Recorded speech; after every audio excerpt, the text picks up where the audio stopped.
No, yeah, I question these definitions. You see, I believe the mind is unlimited. I don't believe the mind has limits. I believe we limit ourselves, or our environment limits us. But I think the mind is unlimited. I think we can develop our skills beyond any level that we think we can reach. Um, but most of us don't. In practice, most of us don't. So there are limits, but we are not limited. But there are limits. We limit ourselves, or the environment limits us. Look at history. History is just improvement. Bigger, better, faster, stronger, wiser, more knowledgeable. Each generation slightly different from the previous. Slightly. so so there's something powerful in understanding that almost collectively we are unlimited in what we do.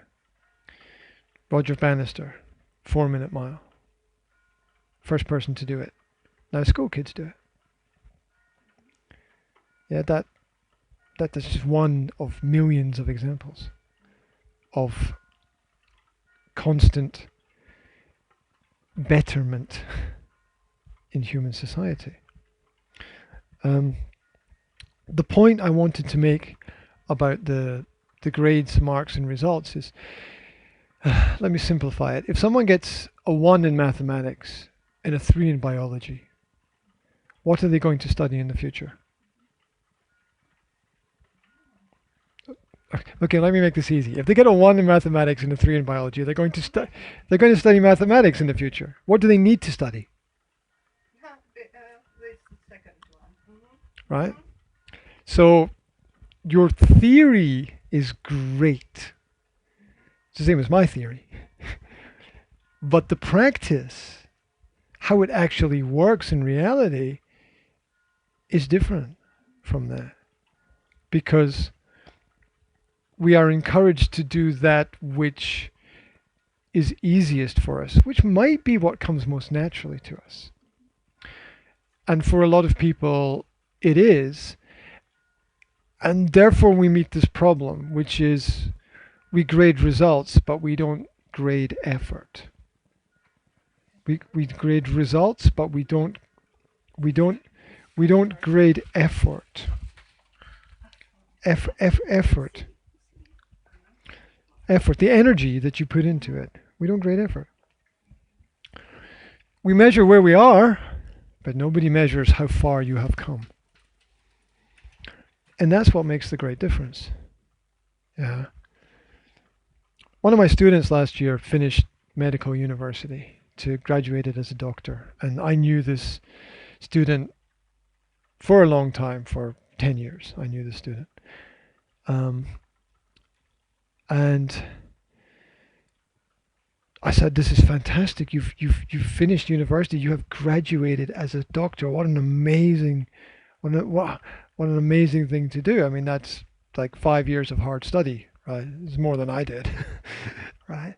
And she said, "Yeah, but so many people graduate each year." She said, "I don't feel, I'm not different from anyone else who graduated." And I said, "You are, because I know where you have come from. I know where you started. I know that you started with nothing and no chance.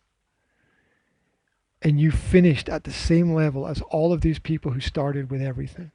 You've got people who had money and people who had cars and people whose families provided everything for them, and you had nothing. And now you're at the same level as all these other people. So you're not the same. Because when you measure how far you have come, that's the true test, not where you're at." And we see that all throughout society. Yeah, a lot of people are very simply graded on where they are, not how far they have traveled. And there are a lot of people who are born a little bit luckier, more fortunate than other people, and they have the intelligence and the sense uh, to keep that luck and use that fortune, and As a result, they have a good quality of life, but they haven't really traveled very far because they were born into that style. And then you get people who are born with nothing and build up huge amounts of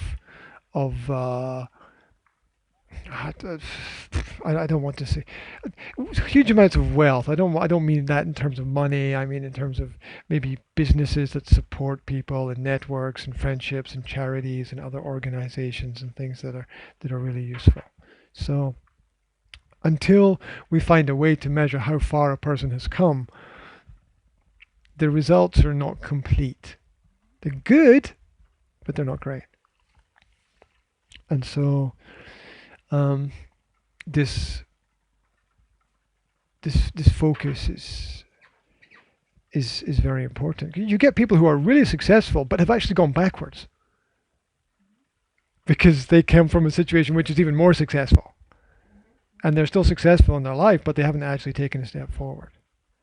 I don't know. Say some like their father made, I don't know, had investments worth 10 billion and they have only investments worth 1 million. They still live a comfortable life, but they haven't chosen to develop. Maybe they're happy. That's okay. Everyone's different, so it's not wrong or bad. It just is.